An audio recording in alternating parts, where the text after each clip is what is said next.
me introduce our panelists for this second panel. We're going to be talking this morning about saving what's left of agriculture's physical resources. And first off, we have Mr. Nazir Ahmad.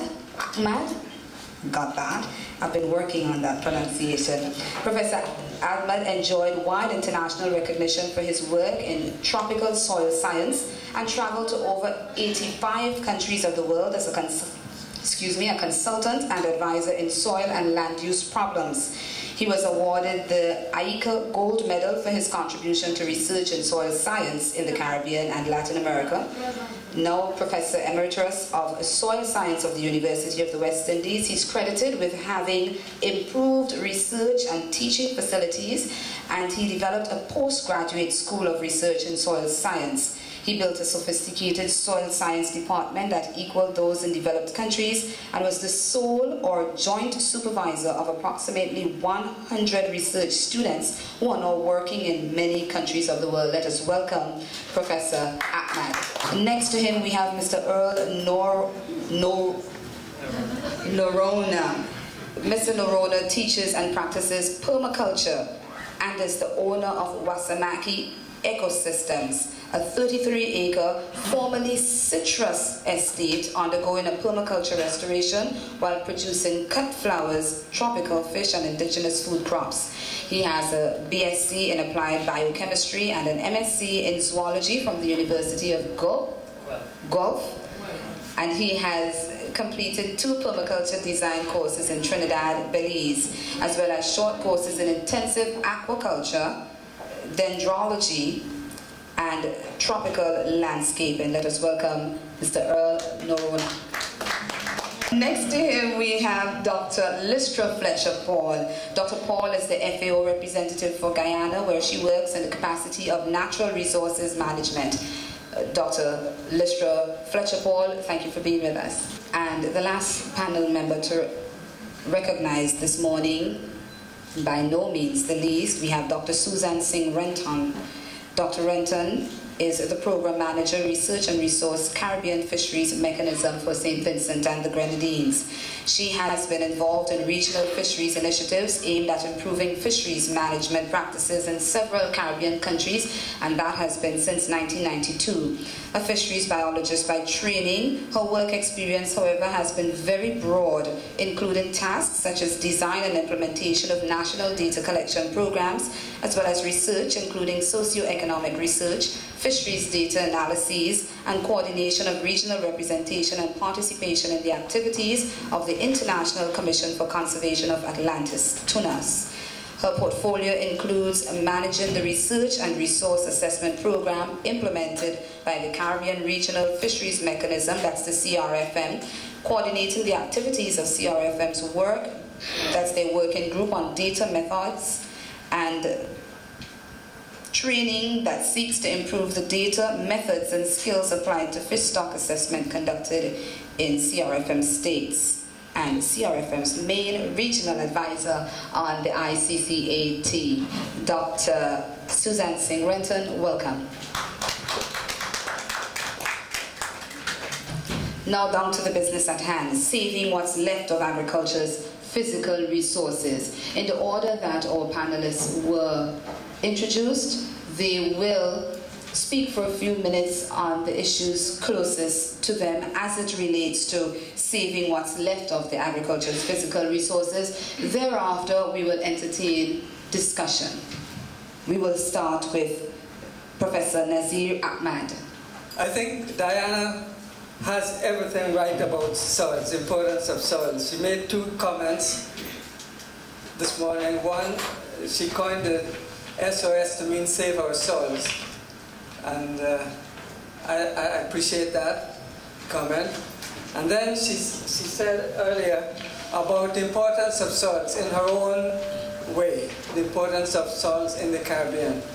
She said, almost indicating that it's our most valuable resource that we have, and we must really be aware of it and take care of it. In every respect, the Caribbean is an area of the world with great variability in everything.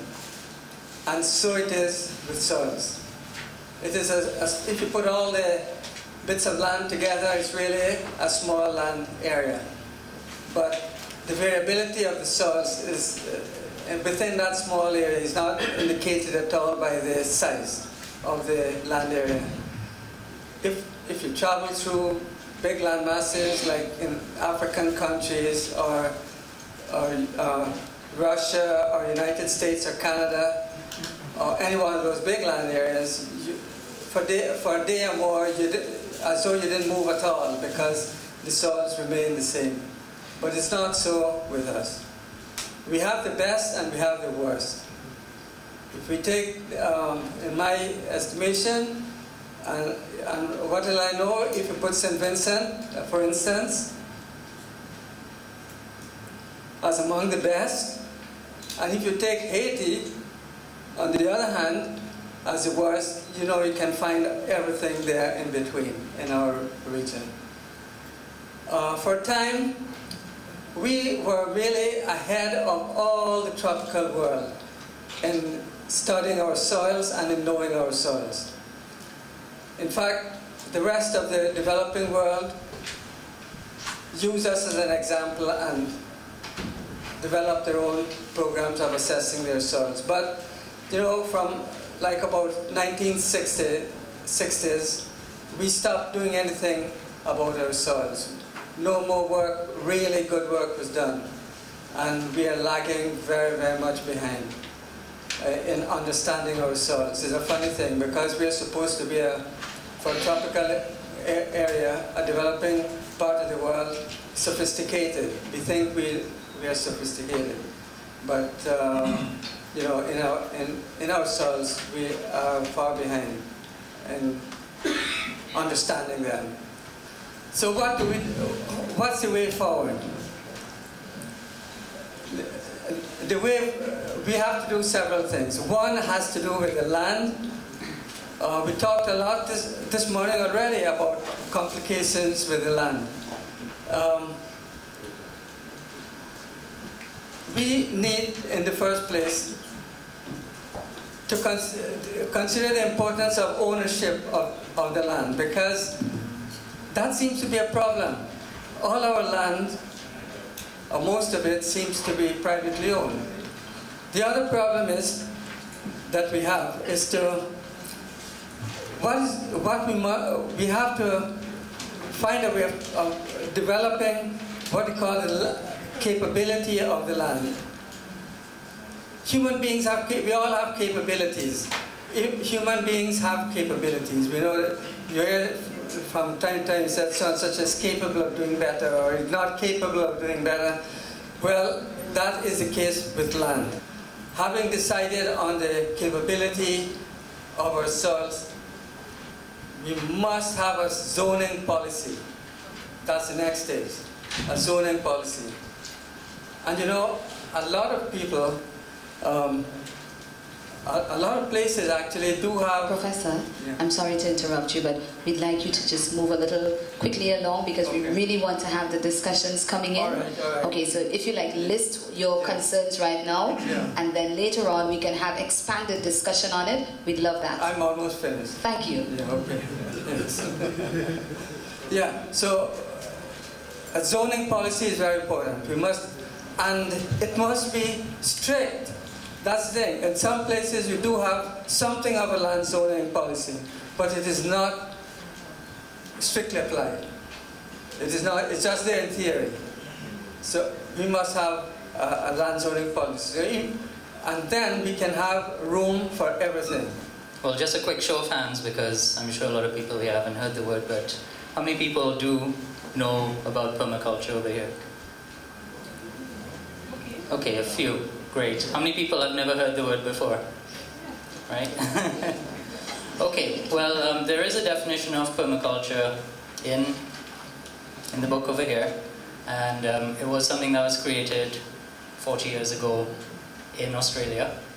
It was in reply to the price of oil going up during the 70s, when basically people tied in that agriculture is very closely tied into oil. and that the price of oil influences the price of a lot of agricultural commodities, be it your pesticides, your fertilizers, and your equipment, and whatever runs it. And what came out of that was that permaculture was created in a way to start eliminating a lot of the external inputs that come into farms, so that farms can become more self-sufficient, so that they can uncouple themselves from the price of oil.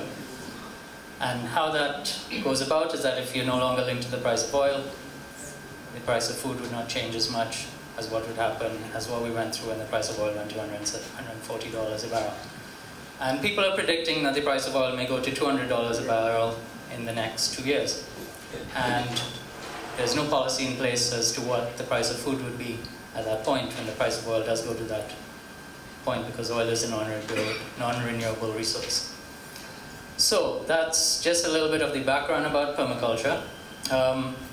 Permaculture is actually thought worldwide following a 2-week format, and people normally come together and go through what is called a permaculture design course. And permaculture designs for efficiency in farms, and it designs for linkages within whatever you're doing on your farm so that things become more efficient and you start eliminating your external inputs, so that you stop bringing in fertilizers, you can try and eliminate pesticides, things like that. It is a good way of transitioning from conventional agriculture to organic agriculture. Mr. Fletcher-Paula. Thank you.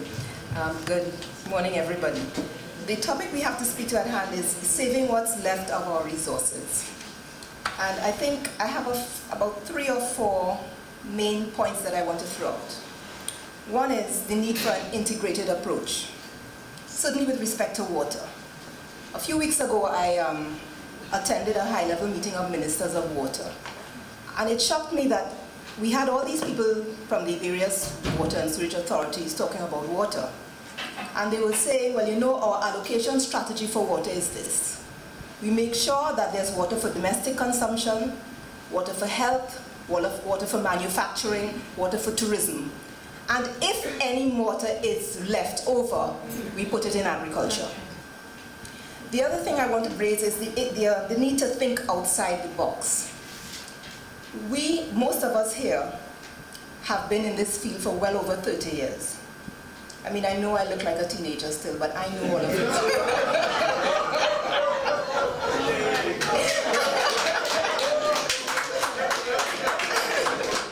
And we are tired of the same old ideas. I mean, I come to these meetings, the same thing over and over. And that brings me to the next point about this culture of mendicancy, which we have in the region, that our farmers still believe that everybody owes them everything. Come on, people. We're in a different age now. Okay? And finally, research and development. I remember when Diane started her comment, she said that policy is a bad word. I think research is a bad word in the region.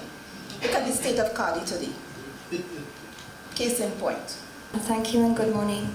Since I'm speaking on fisheries issues, and not much was discussed in respect of fisheries in panel 1, and I stayed quiet and I was listening, but actually I want to make the point that some of the issues raised in panel 1 with regard to agriculture, we suffer the same issues. Our policies have to fit into the global context, and because fisheries has to some extent, we're always the less favorite child compared to agriculture. Fisheries divisions in many of the countries have always operated on a shoestring. They are very small units. And so with little funds, there has been less study, less research, less support for fisheries generally in our region. And I just wanted to add one more thing. I did agree with, while you talk about zoning for land use, you have to speak about zoning for marine space use. And then also, please add to your saving our soils, saving our seas, because that is the issue. Okay.